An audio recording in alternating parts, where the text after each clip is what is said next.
Au moins, ce genre de choses me permet de faire des vidéos courtes. Voyons le beau côté. Vous savez, c'est frustrant. Parce que on m'a promis que ça deviendrait vraiment meilleur à partir de la saison 2 et même un petit peu avant. Et voilà, cette fin de saison 1, ça remontait bien. Il y avait beaucoup d'épisodes qui me plaisaient vraiment. Quoi. Ça donnait l'impression que ça partait sur de meilleures voies, de meilleurs auspices. Et puis là, les 4 épisodes d'introduction de la saison 2, voilà ce qu'on a. Et je me dis, ouais, ah, le soufflet retombe à fond tout de suite pour moi, je vous jure. Ça me frustre vraiment. Je vous cache pas que ça me frustre vraiment. En tout cas, l'épisode 3, je vais faire ça, mais vitesse ultra rapide, puisque on va avoir un délire en fait. Je sais pas, apparemment c'est sorti le 1er avril ce truc-là, on fait référence à ça, puisque Steven se demande s'il peut arriver à faire son bouclier comme il veut maintenant, hein, parce qu'il fait la bulle comme il veut mais pas le bouclier. Il peine un peu pour ça et c'est là qu'il y a quelqu'un qui arrive pour l'aider. Et ce quelqu'un, c'est Oncle Grandpa. Oncle Grandpa qui est un personnage d'une autre série Nickelodeon. Je ne sais plus exactement de... J'ai pas fait gaffe d'où provient Steven Universe, mais c'est les mêmes créateurs, quoi. C'est la même société de production, en gros. Et ouais, on a essayé de faire un crossover entre les deux, alors que ça s'y prête pas vraiment, puisque bon, même si Steven part dans certains délires par moment, ça reste un univers avec des enjeux qui sont pris au sérieux, globalement, quand même. Alors que de ce que j'en vois, Oncle Grandpa, il a une série où ça part dans du gros délire un peu absurde, et c'est voilà, le mélange est ultra bizarre. Donc là, on va avoir Oncle Grandpa qui va intervenir, qui va foutre des tonnes de bordel, faire n'importe quoi parce qu'il est ultra magique et il faut tous les trucs loufoques qu'il veut. Et ce que j'ai à dire de ça? Rien. En fait, des fois ça me fait un peu sourire, certains décalages, la réaction des GM par rapport à ça. Mais c'est pas non plus le genre d'humour que je trouve hilarant en soi. Donc voilà, c'est la majorité du temps je me dis le délire avec la part de pizza vivante, cette espèce de cassage de quatrième mur qu'on fait, tout ça, quoi. C'est du toucher coulé, plus souvent coulé que touché. Et ouais, ça s'incruste dans rien, en gros. Hein, voilà, ça n'apporte rien, c'est de la grosse parenthèse. Eux-mêmes disent que c'est du filler. C'est pas canon, hein. Il fait cette blague-là, Oncle Grandpa, à un moment donné. Il a une voix assez insupportable, où on lui donne un accent un peu gogol, un peu forcé au personnage de Oncle Grandpa, ce qui fait que ça le rend moyennement supportable, personnellement, avec cette voix-là. Il y a des gens qui se plaignent de la voix de Steven et je peux comprendre d'où ça vient, même si j'arrive à l'apprécier, mais je pense que cette voix-là, même sur le long terme, j'aurais du mal à l'apprécier. Et voilà, qu'est-ce que j'ai à dire? Regarde, c'est une tonne de bizarreries, de loufoqueries qui s'enchaînent n'importe comment, c'est ça. Voilà. Ça a l'air d'être dans l'esprit total de la série Oncle Grandpa, et ça me donne clairement pas envie de la voir.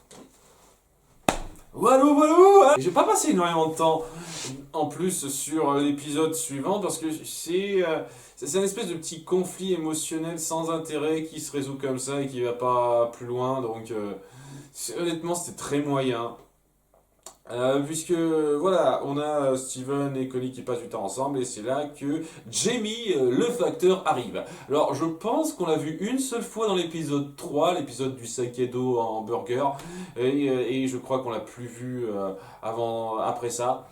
Et on donne une justification à ça, c'est-à-dire qu'il avait essayé de tenter sa chance à Hollywood, d'être une star du cinéma, mais ça n'a pas marché, tout ça, tout ça. On essaye de montrer un petit peu de façon détournée les déboires de ceux qui veulent se lancer dans leurs rêves mais qui n'y arrivent pas. Et si on s'était vraiment penché là-dessus, si on avait voulu donner une vraie signification, un tant soit peu notable, poussée, soulignée à ça, j'aurais pu avoir une appréciation pour cet épisode parce que c'est pas un mauvais thème à aborder, mais c'est complètement en toile de fond ça. C'est histoire de dire, il n'y aurait pas ça que l'intrigue serait exactement la même à peu de choses près. Hein. Donc le truc important, c'est que Jamie va tomber amoureux total de Garnet qu'il n'aura jamais vu avant.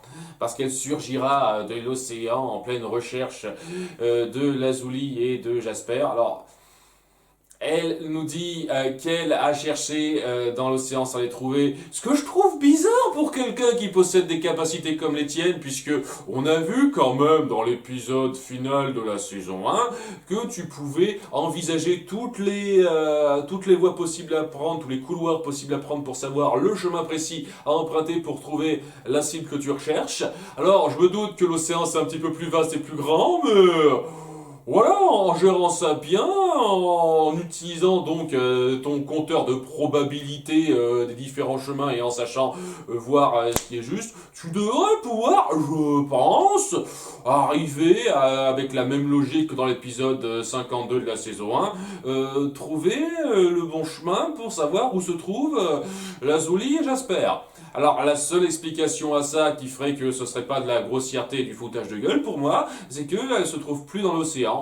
Elle se trouverait à un endroit plus difficile à atteindre que dans le fond de l'océan tout simplement.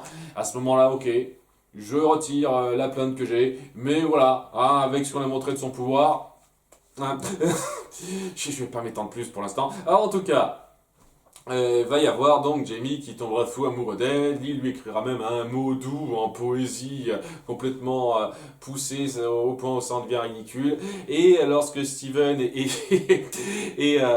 Connie viendront lui donner cette lettre, elle dira non, j'ai déjà une relation assez intime en moi-même, parce que je suis le résultat d'une relation on ne peut plus proche, hein, étant donné que c'est une fusion, donc ouais, ça ne se fera pas, c'est impossible, hein, elle est assez sèche et froide là-dessus, et elle accepte même d'écrire un mot rapide en disant non, ça marchera pas, aucune chance, laisse tomber, hein, façon carré. Alors que Steven et Connie lui amènent cette lettre, il le voit un peu ressasser les rejets qu'il a eu pour être acteur et contempler le soleil en disant les choses que ça nous promet, ça peut toujours être bon, et ils osent pas, quoi, ils se sentent pas de lui donner cette lettre-là qui est trop froide et trop glaciale, donc ils décident de réécrire ça avec le même ton poétique que lui, en étant pas super clair, en étant un peu vague. Donc, lorsqu'il recevra cette lettre, il interprétera ça de façon à ce que ce soit positif, que ce soit pas un rejet. Et donc, il se pointera sous la fenêtre de Garnet pour compter Fleurette à nouveau, en faisant une gueule. Bref, et c'est là que Garnet viendra pour lui dire bah non, j'ai pas écrit ça. Il n'y a aucune chance entre toi et moi, donc le cœur brisé, et Steven et Connie se sentiront mal, ils en parlent rapidement à Garnet, et Garnet se dit ok, je vais lui parler, et elle le rassure rapidement en disant il n'y a aucune chance, et puis le coup de foudre ça marche pas comme ça, quoi, le coup de foudre c'est une vue de l'esprit, c'est pas quelque chose de vraiment concret, donc il faut que les choses se fassent, et c'est même de le rassurer en disant ouais, t'as si bien joué que tu t'es trompé toi-même avec ça, et donc t'as tes chances sur les planches. Et on poursuit même pas ça en fait, hein. C'est censé un tout petit peu le faire se sentir mieux, et ça se termine là, voilà. Sans intérêt. Sincèrement sans intérêt, quoi. Une histoire de cœur qui va pas plus loin. Ça développe pas particulièrement un personnage dont j'en avais quelque chose à foutre. C'est pas fait de façon très intelligente ou intéressante ou prenante. J'arrive pas à dire que c'est affreux parce que à aucun moment donné j'ai trouvé que la mise en scène était mal foutue ou que c'était insultant, mais c'était juste totalement inintéressant. Rien n'a branlé de ce que ça racontait. C'est tout, c'est tout. Donc, platitude totale pour moi, hein, ce truc-là. Hein, et voilà, 4 épisodes dans cette saison 2.